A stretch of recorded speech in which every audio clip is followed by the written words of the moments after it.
Now, listen here, pups.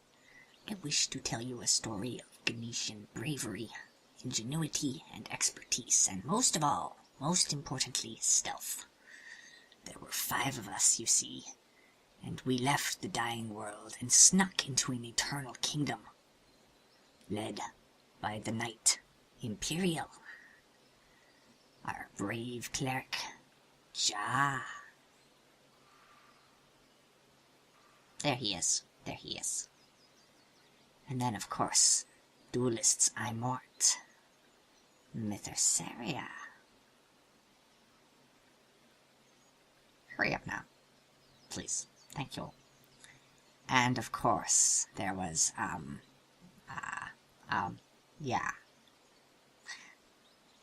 Gradishar. Yes, those were our names. We knew that by sneaking into an eternal kingdom away from the dying world, we could hit the enemy where they thought they were safe. And resting, perhaps, and get away with more wealth than fighting on the battlefield.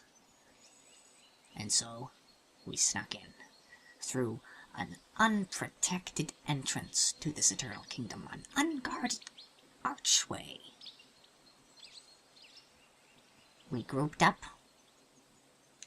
got inside the gate, took stock of our surroundings, and then, as all good Guineceans are taught to do from a fairly young age, we commenced with the secret Guinecean technique known to the learned few as burrowing.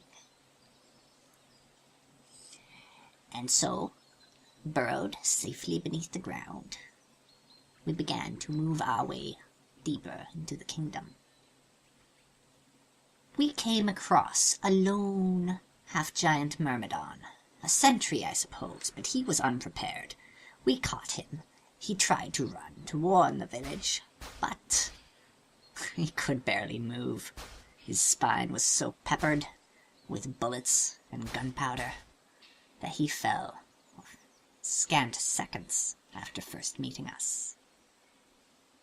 However, while stealth is our forte, our engineers like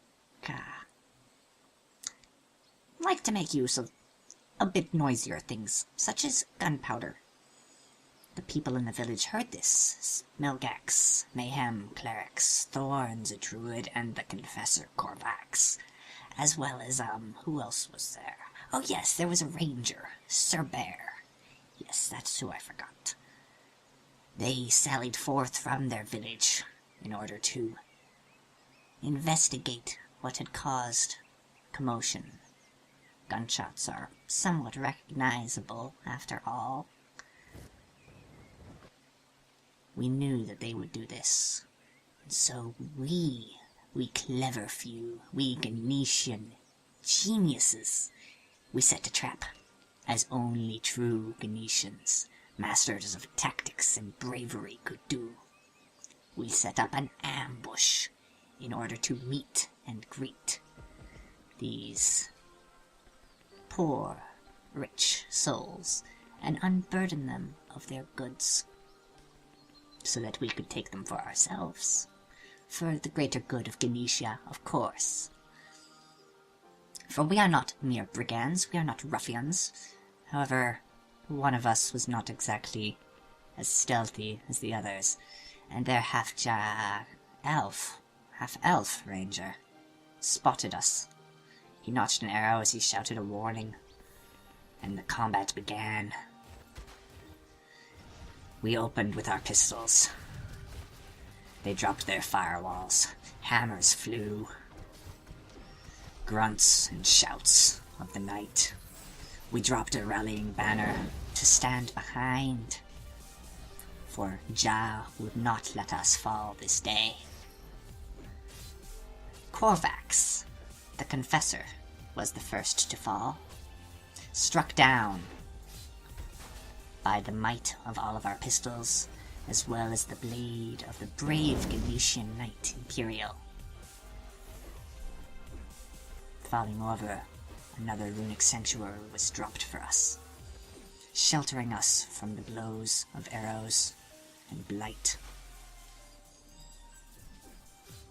Imperial shouted forth, charging into them bravely, barely refusing to back down as our duelists maneuvered and shot in unison. A veritable firing squad it was, trying to pick apart the humans before more reinforcements arrived. Their druid thorns attempted to trap us with entangling roots, rooting us in place, but we were able to escape, for we were prepared. We had an escape artist with us, an expert in the art of escaping.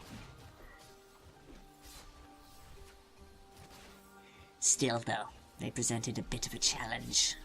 These two clerics and a druid. As well as the ranger, of course. But it was difficult to break them, though we knew we would do so, even as the bright runes and sparkling figments of blight twisted around us. Soon it was merely the druid thorns and Sir Bear, the half-elf ranger, that were left. They could not hide, though. We pushed them off of their hiding places. We pulled them forth from behind the rocks, and we shot them dead.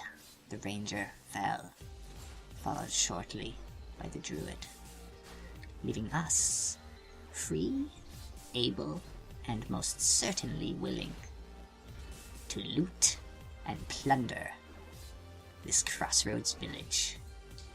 The Eternal Kingdom and its treasures would be ours this day.